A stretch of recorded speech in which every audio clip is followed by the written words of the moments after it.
नारायणं नमस्कृत्य नरं चैव नरोत्तमं देवीं सरस्वतीं व्यासं ततो जयमुदीरयेत्। नमोऽस्तु ते व्यासविशालबुद्धे फुल्लारविन्दायतपत्रनेत्र येन त्वया भारततैलपूर्णः प्रज्वालितो ज्ञानमयः प्रदीपः प्रपन्नपारिजाताय तोत्रवैत्रैकपाणये ज्ञानमुद्राय कृष्णाय गीतामृतदुहे नमः। वसुदेवसुतं देवं कंसचाणूरमर्दनं देवकी परमानन्दं कृष्णं वन्दे जगद्गुरुं। मूकं करोति वाचालं पङ्गुं लङ्घयते गिरिं यत्कृपातमहं वन्दे परमानन्दमाधवम्। लेत सदा सुदिदीन की सहज दया के धाम, जननी जनक राजेश के प्रभु श्री सीताराम। अष्टचत्वारिंशदधिकशततमोऽध्याय। हनुमान जी का भीमसेन को संक्षेप में श्री राम का चरित्र सुनाना। तो महाभारत में भगवान श्री राम की कथा आई है और यह देखना रोचक होगा कि इसमें बिल्कुल वैसे ही प्रसंग है या कुछ अंतर से है उनका वर्णन। हनुमानुवाच हृतदारः सह भ्रात्रा पत्नीं मार्गं स राघव दृष्टवान् शैलशिखरे सुग्रीवं वानरर्षभम्। हनुमान जी कहते हैं, भीमसेन इस प्रकार स्त्री का अपहरण हो जाने पर अपने भाई के साथ उसकी खोज करते हुए श्री रघुनाथ जी जनस्थान से आगे बढ़े। उन्होंने ऋष्यमुख पर्वत के शिखर पर रहने वाले वानर राज सुग्रीव से भेंट की। तेन तस्याभवत् सख्यं राघवस्य महात्मनः स हत्वा वालिनं राज्ये सुग्रीवम् अभिषिक्तवान्। वहां सुग्रीव के साथ महात्मा श्री रघुनाथ जी की मित्रता हो गई। तब उन्होंने बाली को मारकर किष्किंधा के राज्य पर सुग्रीव का अभिषेक कर दिया। स्वराज्यं प्राप्य सुग्रीवः सीतायाः परिमार्गणे वानरान् प्रेषयामास शतशोथ सहस्रशः। राज्य पाकर सुग्रीव ने सीता की खोज के लिए 100 तथा हजार वानरों की टोली इधर उधर भेजी। ततो वानरकोटिभिः सहितोऽहं नरर्षभ सीतां मार्गं महाबाहो प्रयातो दक्षिणां दिशम। नरश्रेष्ठ महाबाहु, उस समय करोड़ों वानरों के साथ मैं भी सीता जी का पता लगाता हुआ दक्षिण दिशा की ओर गया। ततः प्रवृत्तिः सीताया गृध्रेण सुमहात्मना सम्पातिना समाख्याता रावणस्य निवेशने। तदनंतर गृध्र जातीय महाबुद्धिमान संपाति ने सीता जी के संबंध में यह समाचार दिया कि वे रावण के नगर में विद्यमान हैं। ततोऽहं कार्य सिद्ध्यर्थम रामस्याक्लिष्ट कर्मणः शतयोजन विस्तीर्णम अर्वणमं सहसा प्लुतः।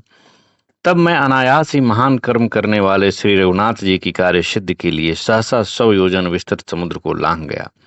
अहम स्ववीर्यादुत्तीर्य सागरं मकरालयं सुतां जनकराजस्य सीतां सुरसुतोपमां दृष्टवान् भरतश्रेष्ठ रावणस्य निवेशने। समेत्य तामहं देवीं वैदेहीं राघवप्रियां दग्ध्वा लङ्कामशेषेण 60 प्राकारतोरणाम्। प्रत्यागतश्चास्य पुनर्नाम तत्र प्रकाश्य वै। भरतश्रेष्ठ, मगर और ग्राह आदि से भरे हुए उस समुद्र को मैं अपने पराक्रम से पार करके रावण के नगर में देवकन्या के समान तेजस्विनी जनक राजनंदिनी सीता से मिला।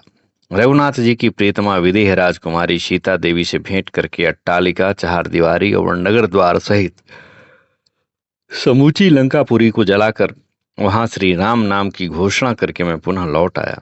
मद्वाक्यं चावधार्याशु रामो राजीवलोचनः स बुद्धिपूर्वं सैन्यस्य बन्ध्वा सेतुं महोदधौ वृतो वानरकोटिभिः समुत्तीर्णो महार्णवम् ततो रामेण वीरेण हत्वा तान् सर्वराक्षसान् रणे रणे तु राक्षसगणं रावणं लोकरावणं निशाचरेन्द्रं हत्वा तु सभ्रातृसुतबान्धवान्।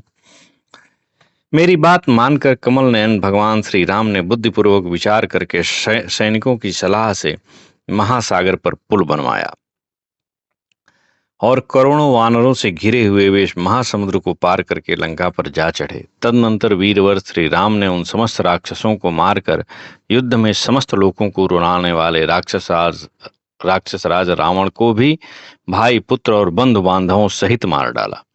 राज्येऽभिषिच्य लंकायां राक्षसेन्द्रं विभीषणं धार्मिकं भक्तिमन्तं च भक्तानुगतवत्सलं ततः प्रत्याहृता भार्या नष्टा वेदश्रुतिर्यथा तयैव सहितः साधव्या पत्न्या रामो महायशा गत्वा ततोऽति त्वरितः स्वां पुरीं रघुनन्दनः अध्यावसत् ततो योध्यां द्विषतां प्रभु ततः प्रतिष्ठितो राज्ये रामो नृपतिसत्तममरं मया याचितोऽसौ रामो राजीवलोचनः यावद् राम कथेयं ते भवेल्लोकेषु शत्रुहन्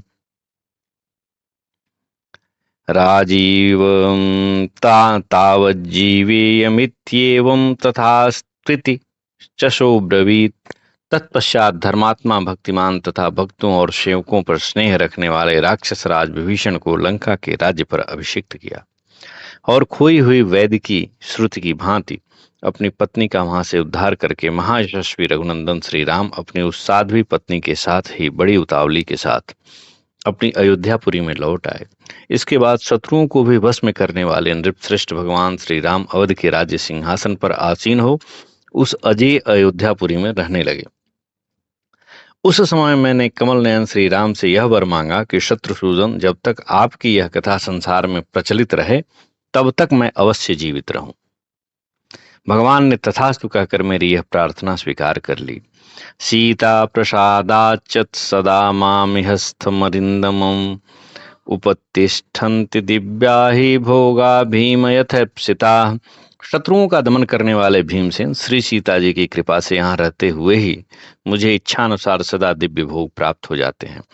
10 वर्ष सहस्राणि 10 वर्ष शतानि च राज्यं कारितवान रामस्ततः स्वभवनं गतः।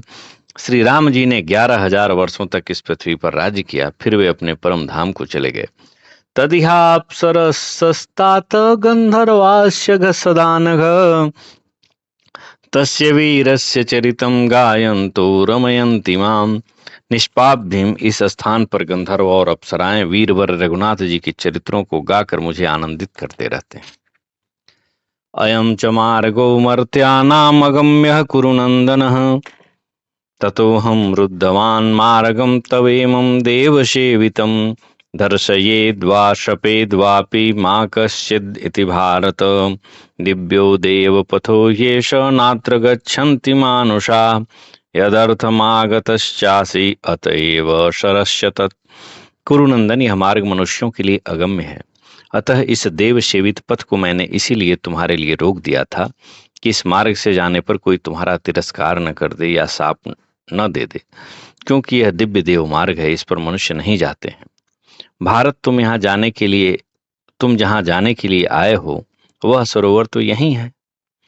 इति श्री महाभारते वन पर्वणि तीर्थयात्रा पर्वणि लोमस तीर्थयात्रायां श्री हनुमत भीम संवादे 8चत्वारिंशदधिकशततमोऽध्यायः। इस प्रकार से महाभारत वन पर्व के अंतर्गत तीर्थयात्रा पर्व में लोमस तीर्थयात्रा के प्रसंग में हनुमान जी और भीमसेन का संवाद नामक 148वां अध्याय पूरा हुआ। इस राम कथा में भी बहुत स्पष्ट रूप से वर्णन है कि भगवान श्री राम ने 11,000 वर्षों तक राज्य किया था और यही महर्षि वाल्मीकि के रामायण में भी वर्णित है और तुलसीदास जी के श्री रामचरितमानस में भी वर्णित है। तो दोनों कथाओं में कोई विभेद नहीं है। 149 हनुमान जी के द्वारा चारों युगों के धर्मों का वर्णन। वैशंपायनवाच एवं मुक्तो महाबाहुर्भीमसेन प्रतापवान् प्रणिपत्य ततः प्रीत्या भ्रातरं हृष्टमानसः वाचस्लक्षणया वाचा हनुमन्तं कपीश्वरं मया धन्यतरो नास्ति यदार्यं दृष्टवानहम्। वैशंपायन जी कहते हैं, जन्मेजय हनुमान जी के ऐसा कहने पर प्रतापी वीर महाबाहु भीमसेन के मन में बड़ा हर्ष हुआ। उन्होंने बड़े प्रेम से अपने भाई वानर राज हनुमान को प्रणाम करके मधुर वाणी में कहा, आहा, आज मेरे समान बड़भागी दूसरा कोई नहीं है, क्योंकि आज मुझे अपने ज्येष्ठ भ्राता का दर्शन हुआ है। अनुग्रहो में सुमहां तृप्तिश्च तव दर्शनात् एकम तु कृतमिच्छामि त्वया त्वयाद्य प्रियमात्मनः। आर्य, आपने मुझ पर बड़ी कृपा की है, आपके दर्शन से मुझे बड़ा सुख मिला है। अब मैं पुनः आपके द्वारा अपना एक और प्रिय कार्य पूर्ण करना चाहता हूँ। यत्ते तदासीत् प्लवतः सागरं मकरालयं रूपम् अप्रतिमं वीर तदिच्छामि निरीक्षितुम्। एवं तुष्टो भविष्यामि श्रद्धास्यामि च ते वचः।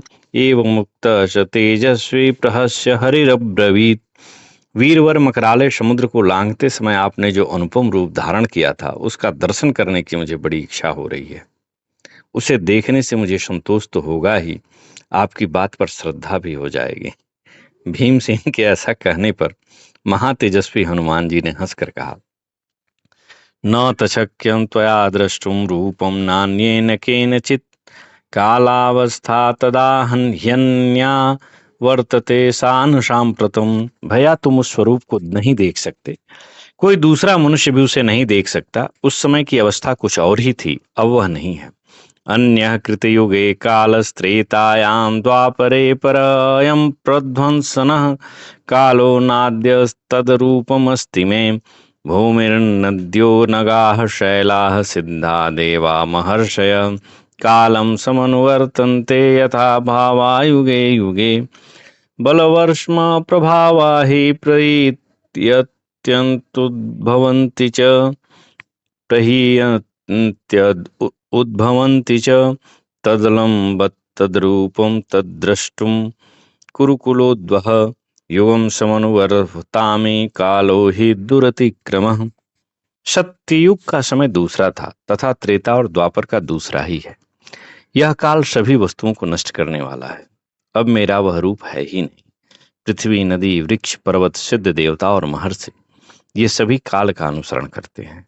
प्रत्येक युग के अनुसार सभी वस्तुओं के शरीर, बल और प्रभाव में न्यूनाधिकता होती रहती है। अतः कुरुश्रेष्ठ, तुम उस स्वरूप को देखने का आग्रह न करो। मैं भी युग का अनुसरण करता हूँ, क्योंकि काल का उल्लंघन करना किसी के लिए भी अत्यंत कठिन है। भीमवाच युग संख्यां समाचक्ष्व आचारं च युगे युगे धर्म कामार्थ भावांश कर्मवीर्ये भवा भवो।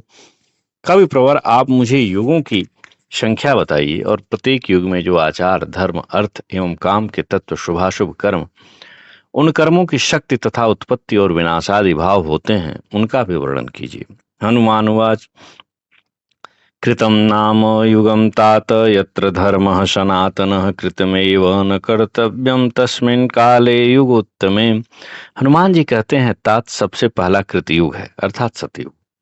उसमें सनातन धर्म की पूर्ण स्थिति रहती है। उसका कृतयुग नाम इसीलिए पड़ा है कि उस उत्तम युग के लोग अपना सब कर्तव्य कर्म संपन्न नहीं कर लेते थे, उनके लिए कुछ करना शेष नहीं रहता था। अतः कृतम एव सर्वम शुभम यस्मिन युगे, इस व्युत्पत्ति के अनुसार वह कृतयुग कहलाया। कृतयुग में मनुष्य आदि प्राणियों में दोषों का अभाव बतलाया गया है। उसका यह अभिप्राय है कि अधिकांश में इन दोषों का अभाव था। सत् न तत्र धर्माः सीदन्ति क्षीयन्ते न च वै प्रजाः ततः कृतयुगं नाम कालेन गुणतां गतम्। उस समय धर्म का ह्रास नहीं होता था, प्रजा का अर्थात माता पिता के रहते हुए संतान का नाश नहीं होता था। तदनंतर कालक्रम में उसमें गौड़ता आ गई। देवदानव गंधर्व यक्ष राक्षस पन्नगाः नासन् कृतयुगे तात तदा न क्रय विक्रय।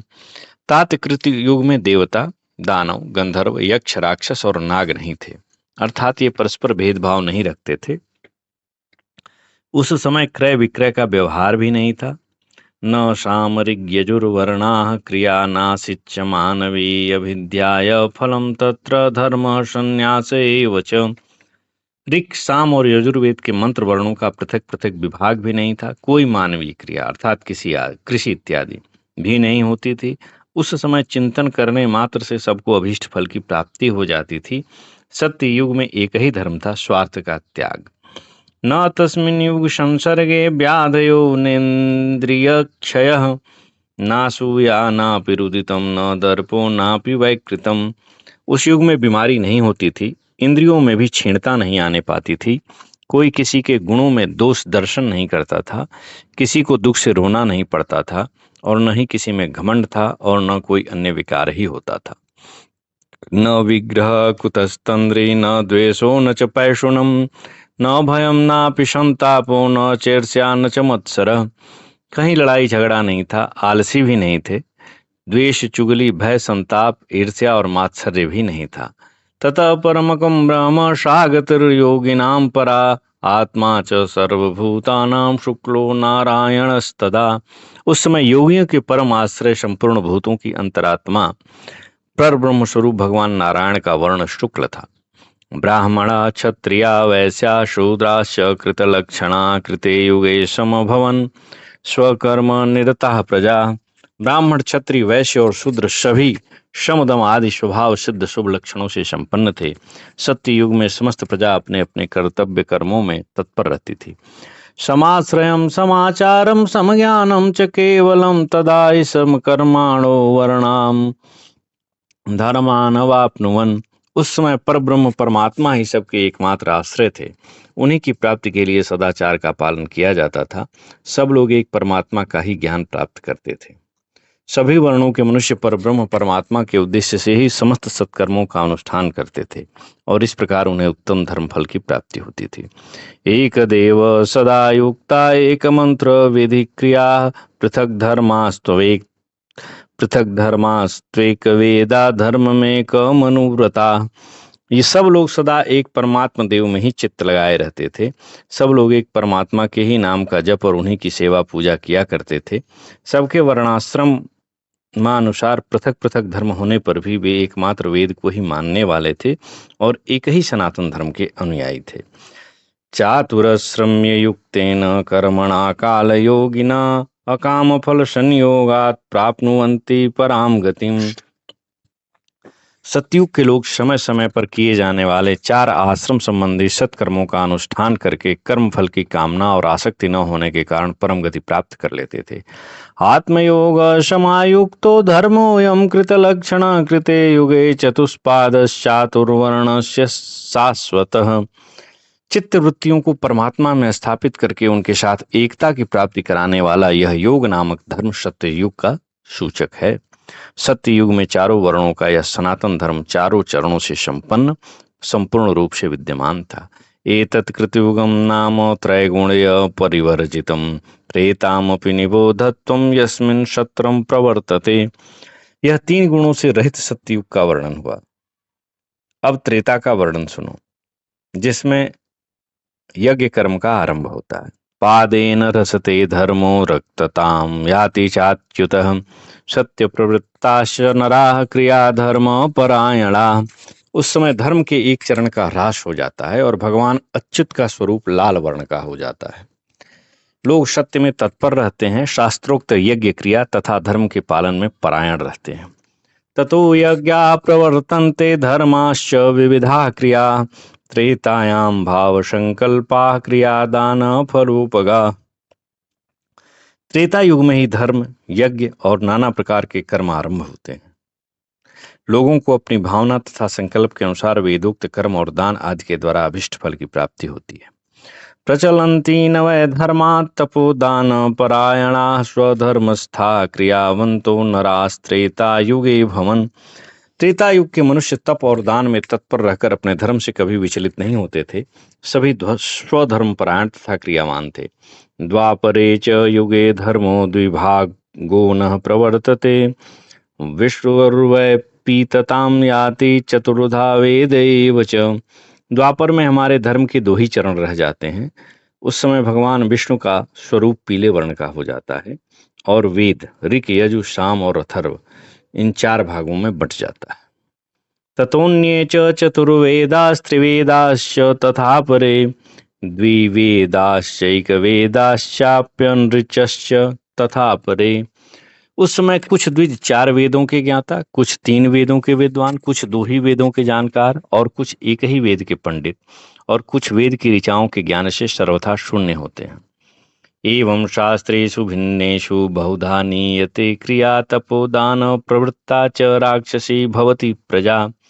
इस प्रकार भिन्न भिन्न शास्त्रों के होने से उनके बताए हुए कर्मों में भी अनेक भेद हो जाते हैं तथा प्रजा तप और दान इन 2 ही धर्मों में प्रवृत्त होकर राजसी हो जाती है।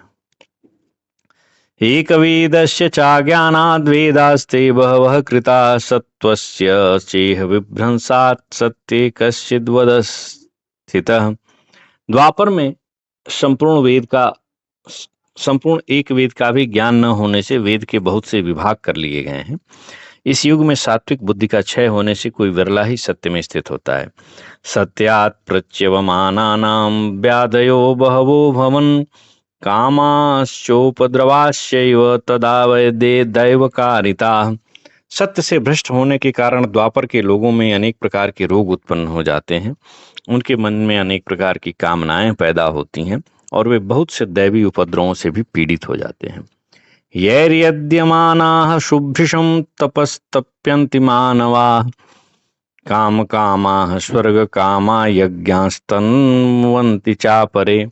उन सब से अत्यंत पीड़ित होकर लोग तप करने लगते हैं। कुछ लोग भोग और स्वर्ग की कामना से यज्ञों का अनुष्ठान करते हैं। एवं द्वापरमासाद्य प्रजाः क्षीयन्त्य धर्मतः पादेनैकेन कौन्तेय धर्म कलियुगे स्थितः। इस प्रकार द्वापर युग के आने पर अधर्म के कारण प्रजा क्षीण होने लगती है। तत्पश्चात कलयुग का आगमन होता है। कुंती नंदन, कलयुग में धर्म एक ही चरण से स्थित होता है। तामसं युगमासाद्य कृष्णो भवति केशव वेदाचाराः प्रशाम्यन्ति धर्मयज्ञ क्रियास्तथा।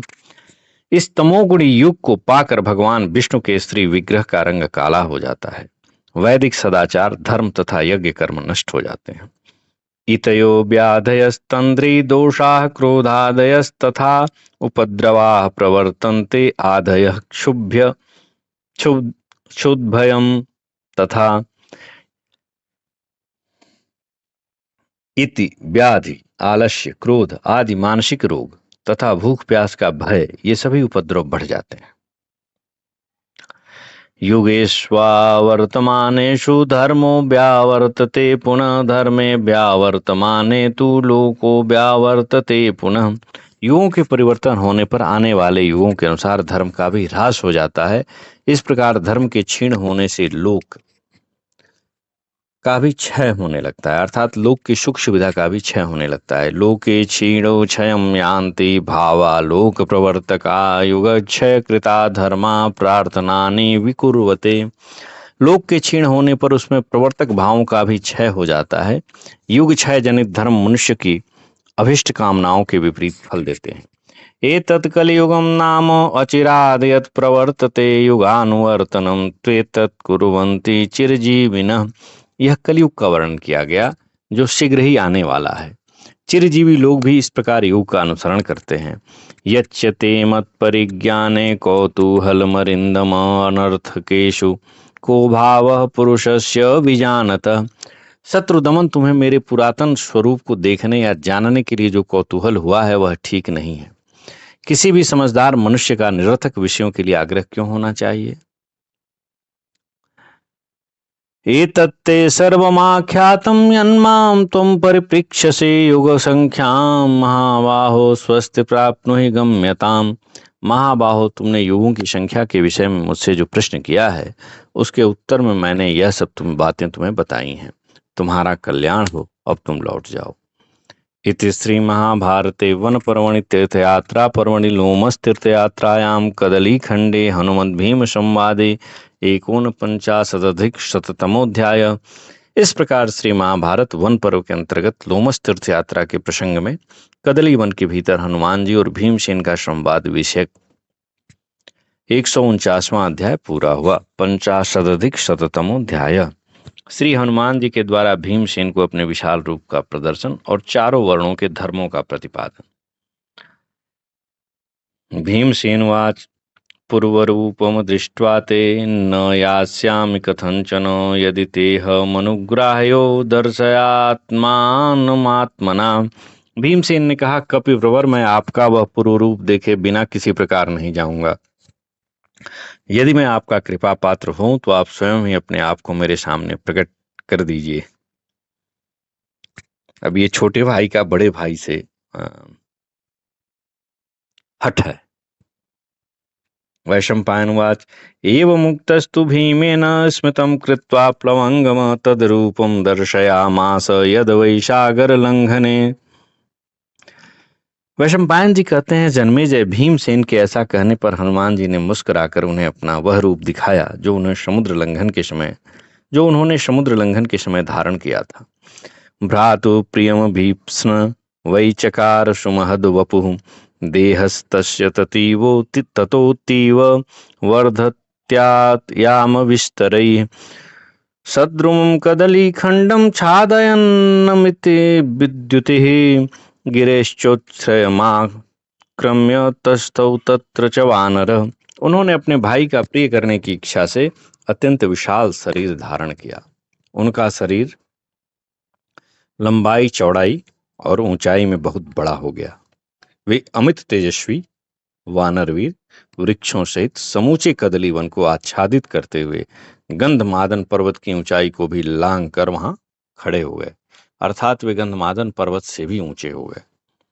समुच्छ्रित महाकायो द्वितीय इव पर्वतः ताम्रेक्षण तीक्ष्ण दंष्टो भ्रिकुटी कुटिलानन।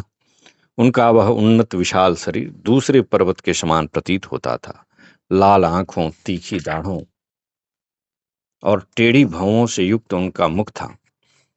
दीर्घलांगुल्यमाविद्य दिशो व्याप्य स्थितः कपि तदरूपं महदालक्ष्य भ्रातु कौरवनंदन। विशिस्मिष्ये तदा भीमो जहिर्षे च पुनः पुनः तमर्कमिव तेजोभिः सौवर्णमिव पर्वतम् प्रदीप्तमेव चाकाशं दृष्ट्वा भीमो निमीलयत् आबभासे च हनुमान भीमसेनं स्मयन्निव।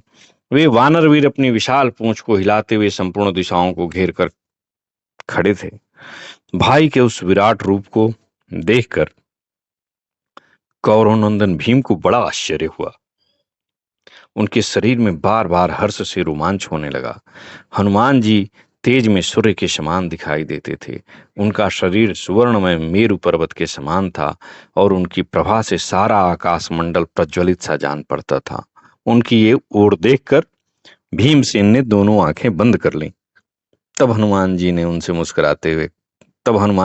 उनसे मुस्कुराते हुए से बोले, एतावदिह शक्तस्त्वं द्रष्टुं रूपं ममानघ वर्धेऽहं चाप्यतो भूयो यावन्मे मनसि स्थितं भीमशत्रुषु चात्यर्थं वर्धते मूर्तिरोजसा। अनघ, तुम यहाँ मेरे इतने ही बड़े रूप को देख सकते हो, परंतु मैं इससे भी बड़ा हो सकता हूँ। मेरे मन में जितने बड़े स्वरूप की भावना होती है उतना ही मैं बढ़ सकता हूँ। भयानक शत्रुओं के समीप मेरी मूर्ति अत्यंत ओज के साथ बढ़ती है। वैशंपायनवाच तदद्भुतम् आरौद्रं विन्ध्यपर्वत सन्निभं दृष्ट्वा हनुमतो वर्ष्म सम्भ्रान्त पवनात्मजः प्रत्युवाच ततो भीम सम्प्रहृष्टस्तनूरुहः कृतांजलिर्दीनात्मा हनुमंतमवस्थितम्। वैशंपायन जी कहते हैं, जन्मेजय, हनुमान जी का वह विंध्य पर्वत के समान अत्यंत भयंकर और अद्भुत शरीर देखकर वायुपुत्र भीमसेन घबरा गए। उनके शरीर में रोंगटे खड़े होने लगे। उस समय उदार हृदय भीम ने हाथ जोड़कर उनसे अपने सामने खड़े हुए हनुमान जी से कहा, दृष्टं प्रमाणं विपुलं शरीरस्यास्य ते विभो संहरस्व महावीर्य स्वयमात्मानमात्मना। प्रभु, आपके इस शरीर का विशाल प्रमाण प्रत्यक्ष देख लिया, महापराक्रमी वीर। अब आप स्वयं ही अपने शरीर को समेट लीजिए। नहीं शक्नोमि त्वां द्रष्टुं दिवाकरमिवोदितम् अप्रमेयमनादृश्यं मैनाकमिव पर्वतम। आप तो सूर्य के समान उदित हो रहे हैं, मैं आपकी ओर देख नहीं सकता। आप अप्रमेय तथा दुर्धर्ष मैनाक पर्वत के समान खड़े हैं। विस्मयश्चैव मे वीर सुमहान मनोषोद्य वै यद रामस्त्वयि पार्श्वस्थे स्वयं रावणमभ्यगात। वीरवर, आज मेरे मन में इस बात को लेकर बड़ा आश्चर्य हो रहा है कि आपके निकट रहते हुए भी श्री राम ने स्वयं रावण का सामना किया। त्वमेव शक्तस्तां लंकां सयोधां सहवाहनां स्वबाहुबलमाश्रित्य विनाशयितु मंजसा। आप तो अकेले ही अपने बाहुबल का आश्रय लेकर योद्धाओं और वाहनों सहित समूची लंका को अनायास ही नष्ट कर सकते थे। नहीं ते किंचिद प्राप्यम मारुतात्मज विद्यते तव नैकस्य पर्याप्तो रावण सगुणो युधे।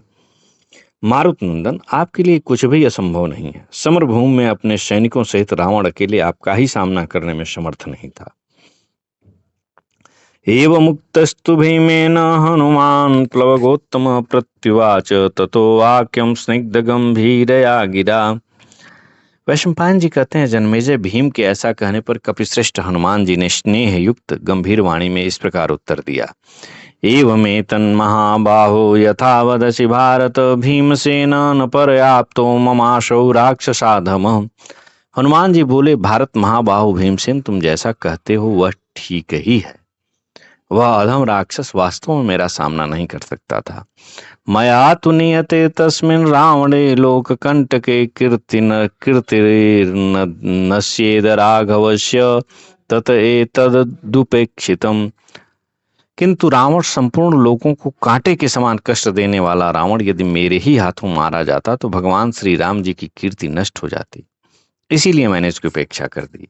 तेन वीरेण तम हत्वा सगणं राक्षसाधमम् आनीता स्वपुरम सीता का कीर्तिश्चाख्यापिता नृषु। वीरवर, श्री रामचंद्र जी सेना सहित उस अधम राक्षस का वध करके सीता जी को अपनी अयोध्यापुरी में ले आए। इससे मनुष्यों में उनकी कीर्ति का भी विस्तार हुआ। तदगच्छ विपुल प्रज्ञ भ्रातु प्रियहिते रतः रिष्टं क्षेम मध्वानं वायुना परिरक्षितः। अच्छा महाप्राज्ञ, अब तुम अपने भाई के प्रिय एवं हित में तत्पर रहकर वायु देवता से सुरक्षित हो क्लेश रहित मार्ग से कुशल पूर्वक लौट जाओ। ईश पंथा कुरु श्रेष्ठ सौगंधिक वनायते द्रक्षसे धनदोद्यानम रक्षितम यक्ष राक्षसे। कुरुश्रेष्ठ, यह मार्ग सौगंधिक वन को जाता है। इससे जाने पर तुम्हें कुबेर का बगीचा दिखाई देगा जो यक्षों और राक्षसों से सुरक्षित है। न च ते तरसा कार्य कुसुमावचय स्वयं दैवतानि हिमान्यानि पुरुषेण विशेषतः। वहां जाकर तुम जल्दी से स्वयं ही उसके फूल न तोड़ने लगना। देव मनुष्यों को तो विशेष रूप से देवताओं का सम्मान ही करना चाहिए। बलिहोम नमस्कारैर्मन्त्रैश्च भरतर्षभ दैवतानि प्रसादम ही भक्त्या कुर्वन्ति भारत। भरत श्रेष्ठ, पूजा होम नमस्कार मंत्र जप तथा भक्ति भाव से देवता प्रसन्न होकर कृपा करते हैं। मातात्साहसं कार्षि स्वधर्मं परिपालय स्वधर्मस्थ परम धर्मं बुद्ध्यस्व गमयस्य बच्च। तात, तुम दुस्साहस न कर बैठना, अपने धर्म का पालन करना। स्वधर्म में स्थित रहकर तुम श्रेष्ठ धर्म को समझो और इसका पालन करो। न हि धर्मम विज्ञाय वृद्धानुपसेव्य च धर्मार्थौ वेदुतुम शक्यौ बृहस्पति समयरपि। क्योंकि धर्म को जाने बिना और वृद्ध पुरुषों की सेवा किए बिना बृहस्पति जैसे विद्वानों के लिए भी धर्म और अर्थ के तत्व को समझना संभव नहीं है। अधर्मो यत्र धर्माख्यो धर्मश्चाधर्म संगितः स विज्ञेयो विभागेन यत्र मोयन्त्य बुद्धयः। कहीं अधर्म ही धर्म कहलाता है और कहीं धर्म भी अधर्म कहा जाता है। अतः धर्म और अधर्म के स्वरूप का पृथक पृथक ज्ञान प्राप्त करना चाहिए। बुद्धिहीन लोग इसमें मोहित हो जाते हैं। आचार संभवो धर्मो धर्मे वेदाः प्रतिष्ठिता वेदैर्यज्ञाः समुत्पन्नाः यज्ञैर्देवाः प्रतिष्ठिता। आचार से धर्म की उत्पत्ति होती है, धर्म में वेदों की प्रतिष्ठा है, वेदों से यज्ञ प्रकट हुए हैं और यज्ञों से देवताओं की स्थिति है।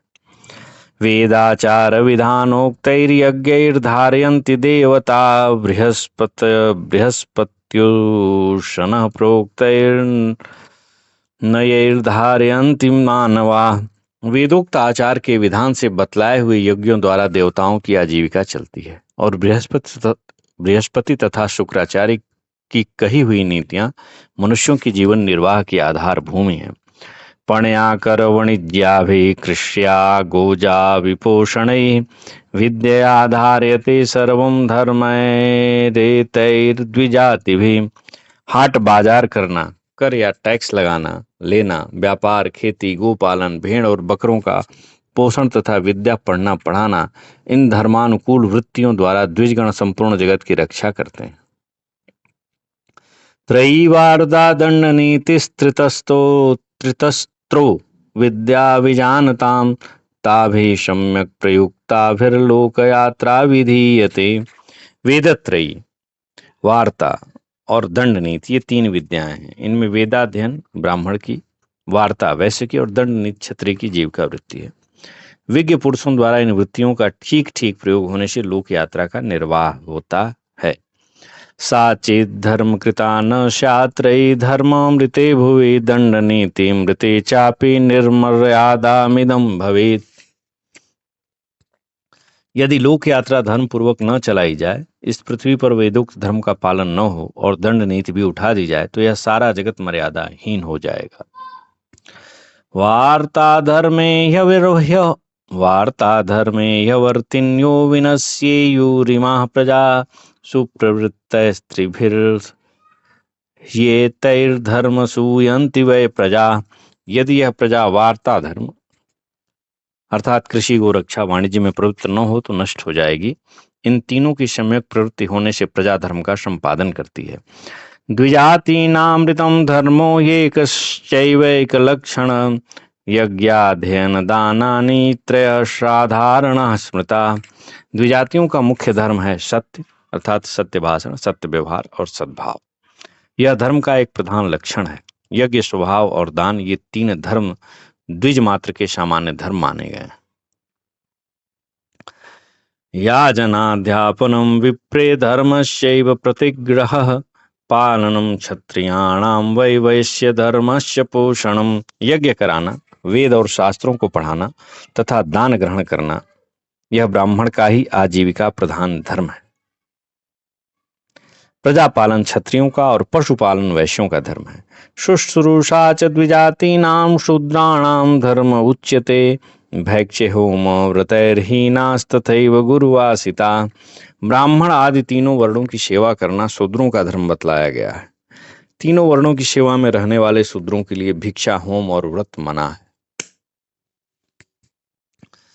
छत्र धर्मोत्र कौन्तेय तव धर्मोत्र रक्षणं स्वधर्मं प्रतिपद्यस्व विनीतो नियतेन्द्रियः। कुरुनंदन, सबकी रक्षा करना क्षत्रिय का धर्म है, अतः तुम्हारा धर्म भी यही है। अपने धर्म का पालन करो, विनयशील बने रहो और इंद्रियों को वश में रखो। वृद्धैशं मंत्र्य सद्भिश्च बुद्धिमद्भिः श्रुतान्वितैः आस्थितः शास्ति दंडेन व्यसनी परिभूयते। वेद शास्त्रों के विद्वान, बुद्धिमान तथा बड़े बूढ़े श्रेष्ठ पुरुषों से सलाह करके उनका कृपा पात्र बना हुआ राजा ही दंड नीति के द्वारा शासन कर सकता है। जो राजा दुर्व्यसनों में आसक्त होता है उसका पराभव हो जाता है। निग्रहानुग्रहै सम्यक् यदा राजा प्रवर्तते तदा भवन्ति लोकस्य मर्यादाः सुव्यवस्थिताः। जब राजा निग्रह और अनुग्रह के द्वारा प्रजा वर्ग के साथ यथोचित बर्ताव करता है तभी लोक की संपूर्ण मर्यादाएं सुरक्षित होती हैं। तस्माद् देशे च दुर्गे च शत्रुमित्र बलेषु च नित्यं चारेण बोधव्यं स्थानं वृद्धि क्षयस्तथा। इसीलिए राजा को उचित है कि वह देश और दुर्ग में अपने शत्रु और मित्रों के सैनिकों की स्थिति, वृद्धि और क्षय का गुप्तचरों द्वारा सदा पता लगाता रहे। राज्ञामुपायश्चारश्च बुद्धिमंत्र पराक्रमा निग्रह प्रग्रहौश्चैव दाक्ष्यम वै कार्य साधकम। सामदान दंड भेद ये चार उपाय, गुप्तचर, उत्तम बुद्धि, सुरक्षित मंत्रणा, पराक्रम, निग्रह, अनुग्रह और चतुरता, ये राजाओं के कार्य सिद्धि के लिए साधन है।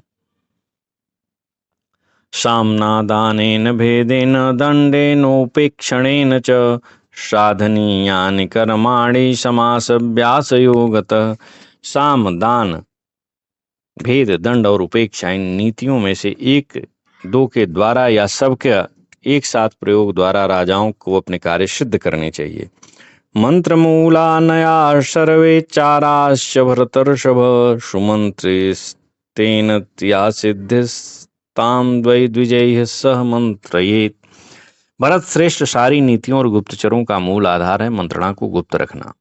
उत्तम मंत्रणा या विचार से जो सिद्धि प्राप्त होती है उसके लिए द्विजों के साथ गुप्त परामर्श करना चाहिए।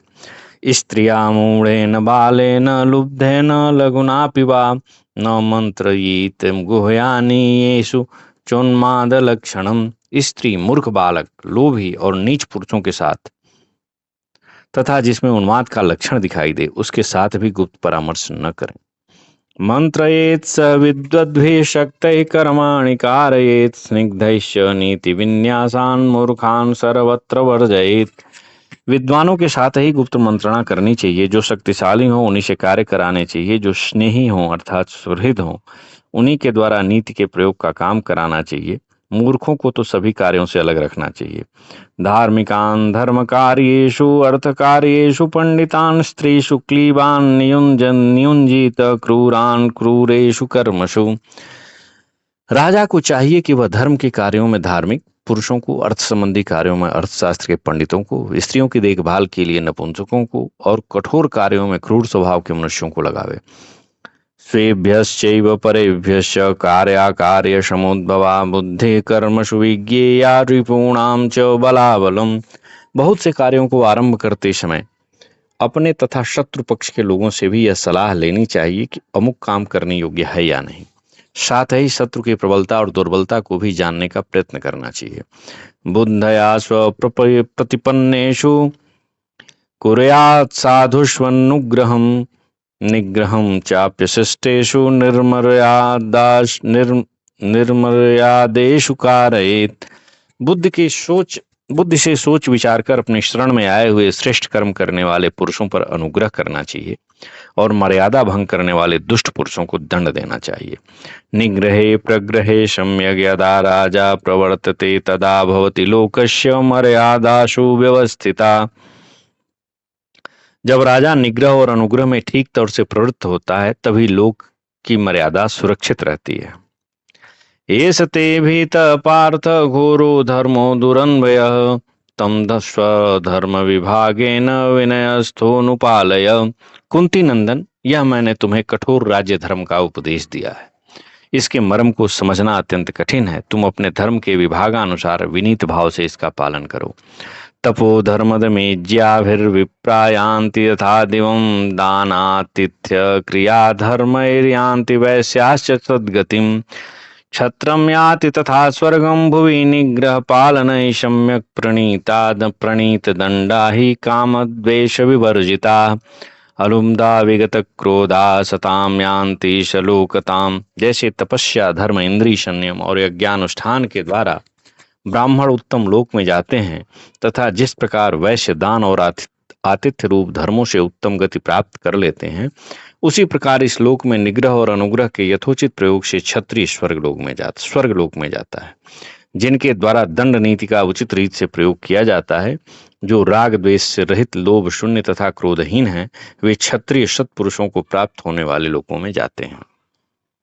इति श्री महाभारते वन पर्वणि तीर्थयात्रा पर्वणि लोमस तीर्थयात्रायाम श्री हनुमत भीमसेन संवादे 50+शतमोध्याय। इस प्रकार श्री महाभारत वन पर्व के अंतर्गत तीर्थयात्रा पर्व में लोमस तीर्थयात्रा के प्रसंग में हनुमान जी और भीमसेन का संवाद विषयक 150वां अध्याय पूरा हुआ। 50+शतमोध्याय श्री हनुमान जी का भीमसेन को आश्वासन देना और विदा देकर अंतर्धान होना। वह सम्पायनुवाच ततः संहृत्य विपुलं तद्वपु कामतः कृतं भीमसेनं पुनर्दुर्भ्याम पर्यश्वजत वानरः। वैशंपायन जी कहते हैं, जन्मेजय तदनंतर अपनी इच्छा से बढ़ाए हुए उस विशाल शरीर का उपसंहार कर वानर राज हनुमान जी ने अपने दोनों भुजाओं द्वारा भीमसेन को हृदय से लगा लिया। परिष्वक्तस्य तस्याशु भ्रात्रा भीमस्य भारत श्रमो नाशमुपागच्छत् सर्वं चासीत् प्रदक्षिणम्। भारत, भाई का आलिंगन प्राप्त होने पर भीमसेन की सारी थकावट तत्काल नष्ट हो गई और सब कुछ उन्हें अनुकूल प्रतीत होने लगा। बलम चाति बलो मेने न मे स्ति सदृशो महान ततः पुनरथो वाच पर्यश्रुनयनो हरि भीममाभाष्य सौहार्दात् बाष्पगदगदया गिरा गच्छ वीर श्रमावासं स्मर्तव्योऽस्मि कथांतरे। अत्यंत बलशाली भीमसेन को यह अनुभव हुआ कि मेरा बल बहुत बढ़ गया, अब मेरे समान दूसरा कोई नहीं है। फिर हनुमान जी से अपने नेत्रों में आंसू भरकर सौहार्द से गदगद वाणी में हनुमान जी ने भीमसेन को संबोधित किया। वीर, अब तुम अपने निवास स्थान पर जाओ। बातचीत के प्रसंग में कभी मेरा भी स्मरण करते रहना। यह स्थस्य कुरु श्रेष्ठ न निवेद्योस्मि कर्हिचित् धनदस्यालयाच्चापि विशिष्टानां महाबल देशकाल यायातुं गंधर्वयोषितां ममापि सफलं चक्षुस्मारितश्चास्मि राघवं रामाभिधानं विष्णुं हि जगद्धृदयनन्दनं सीतावक्त्रारविन्दारकं दशास्यध्वान्तभास्करं मानुषं गात्रसंस्पर्शं गत्वा भीम त्वया सह तदस्मद्दर्शनं वीर कौन्तेयामोघमस्तु ते। कुरुश्रेष्ठ, मैं इस स्थान पर रहता हूं, यह बात कभी किसी से न कहना। महाबली वीर, अब कुबेर के भवन से भेजी हुई देवांगनाओं तथा गंधर्व सुंदरियों के यहाँ आने का समय हो गया है। भीम, तुम्हें देखकर मेरी भी आंखें सफल हो गईं। तुम्हारे साथ मिलकर, तुम्हारे मानव शरीर का स्पर्श करके मुझे उन भगवान श्री रामचंद्र जी का स्मरण हो आया है, जो श्री राम नाम से प्रसिद्ध साक्षात विष्णु है। जगत के हृदय को आनंद प्रदान करने वाले मिथिलेश नंदिनी सीता के मुखारविंद को विकसित करने के लिए, सूर्य के समान तेजस्वी तथा दशमुख रावण रूपी अंधकार राशि को नष्ट करने के लिए साक्षात भुवन भास्कर रूप हैं। वीर कुंती कुमार, तुमने जो मेरा दर्शन किया है वह व्यर्थ नहीं जाना चाहिए। भ्रातृत्वं त्वं पुरस्कृत्य वनं वरय भारत यदि तामन्मया क्षुद्रा गत्वा वारणसाः वयम् धार्तराष्ट्रा निहन्तव्या यावदेतत् करोम्यहं शिलया नगरं वापि मर्तितव्यं मया यदि बद्ध्वा दुर्योधनं चाद्य आनयामि तवान्तिकं यावदेतत् करोमि यद्य कामं तव महाबल। भारत, तुम मुझे अपना बड़ा भाई समझकर कोई वर मांगो। यदि तुम्हारी इच्छा हो कि मैं हस्तिनापुर में जाकर तुच्छ धृतराष्ट्र पुत्रों को मार डालूं तो मैं यह भी कर सकता हूं, अथवा यदि तुम चाहो कि मैं पत्थरों की वर्षा से सारे नगर को रौंद कर धूल में मिला दूं, अथवा दुर्योधन को बांध कर अभी तुम्हारे पास ला दूं तो यह भी कर सकता हूं। महाबली वीर, तुम्हारी जो इच्छा हो वही पूर्ण कर दूंगा। वैशंपायनवाच भीमसेनस्तु तद्वाक्यं श्रुत्वा तस्य महात्मनः प्रत्युवाच हनुमन्तं प्रशिष्टेनान्तरात्मना कृतमेव त्वया सर्वं मम वानरपुङ्गव स्वस्थितेस्तु महाबाहो कामये त्वां प्रसीद मे। वैशंपायन जी कहते हैं, जन्मेजय महात्मा हनुमान जी का यह वचन सुनकर भीमसेन ने हर्षोल्लास पूर्वक हृदय से हनुमान जी को इस प्रकार उत्तर दिया। वानर शिरोमणे, आपने मेरा यह सब कार्य कर दिया, आपका कल्याण हो। महाबाहु, अब आपसे मेरी इतनी ही कामना है कि आप मुझ पर प्रसन्न रहिए, मुझ पर आपकी कृपा बनी रहे। सनाथाः पांडवाः सर्वे त्वया नाथेन वीर्यवन् तवैव तेजसा सर्वान् विजेष्यामो वयं परान्। शक्तिशाली वीर, आप जैसे नाथ अर्थात संरक्षक को पाकर हम सब पांडव सनाथ हो गए। आपके ही प्रभाव से हम लोग अपने सब शत्रुओं को जीत लेंगे। एवमुक्तस्तु हनुमान् भीमसेनमभाषत भ्रातृत्वात् सौहृदाच्चैव करिष्यामि प्रियं तव। भीमसेन के ऐसा कहने पर हनुमान जी उनसे कहा, तुम मेरे भाई और सुहृद हो, इसलिए मैं तुम्हारा प्रिय अवश्य करूंगा। चमुम विगाय शत्रूणाम सरशक्ति क्षमाकुलाम यदा सिंह रवम वीर करिष्यसि महाबल तदाहम बृंहयिष्यामीश्वर वेण रवम तव विजयस्व ध्वजस्थस्य नादान् मोक्ष्यामि दारुणान् शत्रूणां ये प्रहर प्राणहरा सुखं येन हनिष्यथ। एवमाभाष्य हनुमांस्तदा पाण्डवनन्दनं मार्गमाख्याय भीमाय तत्रैवान्तरधीयत। महाबली वीर, जब तुम बाण और शक्ति के आघात से व्याकुल हुई शत्रुओं की सेना में घुसकर सिंहनाद करोगे, उस समय मैं अपनी गर्जना से तुम्हारे इस सिंहनाद को और बढ़ा दूंगा। इसके सिवा अर्जुन की ध्वजा पर बैठकर मैं ऐसी भीषण गर्जना करूंगा जो शत्रुओं के प्राणों को हरने वाली होगी, जिससे तुम लोग उन्हें सुगमता से मार सकोगे। पांडवों का आनंद बढ़ाने वाले भीमसेन से ऐसा कहकर हनुमान जी ने उन्हें जाने के लिए मार्ग बता दिया और स्वयं वहीं अंतर ध्यान हो गए। इति श्री महाभारते वन पर्वणि तीर्थयात्रा पर्वणि लोमस तीर्थयात्रायां गंधमादन प्रवेशे श्री हनुमत भीम संवादे 150अधिक-शततमोऽध्याय। इस प्रकार श्री महाभारत वन पर्व के अंतर्गत तीर्थयात्रा पर्व में लोमस तीर्थयात्रा के प्रसंग में गंधमादन पर्वत पर हनुमान जी और भीमसेन का संवाद विषयक 151वां अध्याय पूरा हुआ। इसमें हनुमान जी ने विभिन्न युगों, विभिन्न वर्णों के धर्मों का परिचय दिया है, का उल्लेख किया है, बताया है, और भीमसेन ने भी उसके अनुरूप ही आचरण किया है। अब भीमसेन आगे सौगंधिक वन में प्रवेश करेंगे और सहस्त्रदल कमल लाने का प्रयास करेंगे। जय श्री कृष्ण।